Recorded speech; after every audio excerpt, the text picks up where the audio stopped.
friends, your family, and they're always there backing me up. Yeah, that over there. Especially Some people. I just got back here back in the path, the walk of God, about 1.5 years ago. It hasn't been too long. I gave my back on God many years ago. I spent many years in the world, and I guess you could say I'm a baby again in the walk. You know, and it's good to have your friends, your family backing you up. It feels really good. In this evening, I'm going to present a spoken word that I had written about 6 months ago. Many years ago, before I turned my back on God, God was very good to me. He blessed me with many talents, like the man in the Bible. I don't want to bury him. I did for 8 years. I turned my back on God, and I said, you know what, it's enough. For many years, I said, I don't want to do that. That's not about me. I don't want church. And I realized, you know what, he gave me talents, and I need to put them to work. And one of the gifts that he gave me was a way to express my words, a way to express feelings, to express situations through words. And this spoken word, this one's called the bailout. I just want you to listen to the words. If you have to, close your eyes and picture yourself in the scene, in the moment. I hope that y'all enjoy it. I think I just witnessed a murder. I just saw a man die. See, they said it was justice, but I tell you, I think it was a homicide. I heard it was planned from day one. They had the plot in their heads. He was a threat to the system, so they wanted him dead. Some say he was innocent, others just didn't care. See, they were there for the amusement like another day at a country fair. Yeah. But what about his lawyers? And what happened to the verdict? They said he was innocent. It's almost like the prosecutors never heard it. And where was the judge? Some lady said, well, he claimed to be one. The man next to her said, if you hear what else he claimed, then you would agree he should be hung. He said he was the son of God. He claimed to be the king of kings, so they made him a custom-made crown, and you can see his blood clean.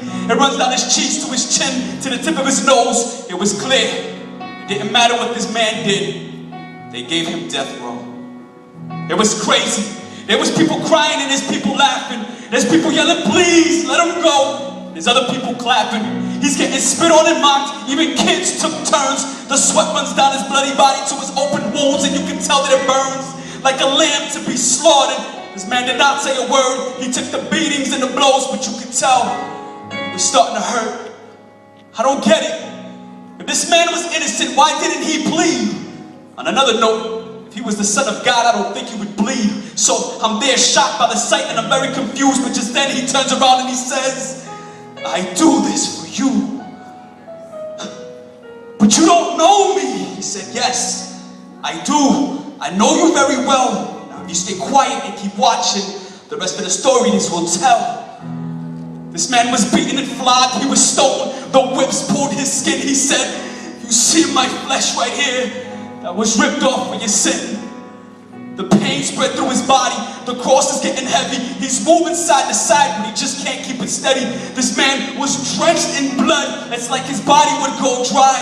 He said, you see that puddle there? Well, that blood is for your lies. I choked up, eyes watery, but I'm still trying to understand that they took nails as thick as bars and they put it through his hands. They spread his body on the cross. His arms were dislocated. He said, you see my twisted body? That's for the times you fornicated. It's for your adultery and your lust and all your sinful thoughts. It's for your murder, your idolatry, and that fake religion that you bought.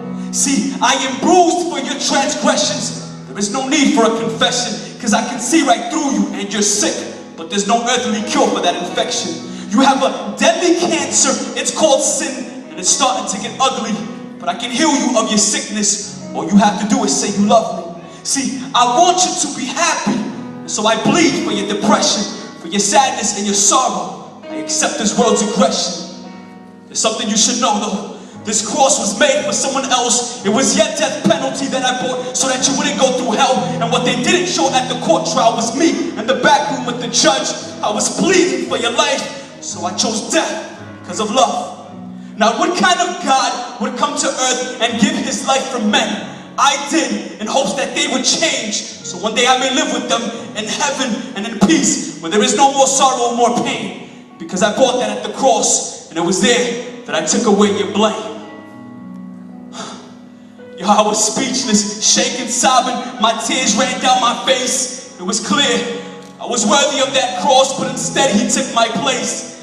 They say a picture is worth 1,000 words, but this sight was worth 1,000,000. He told me there was too much of a gap between you and the Father, so I was crucified, so that I can be the bridge to that division. It is finished. God bless you.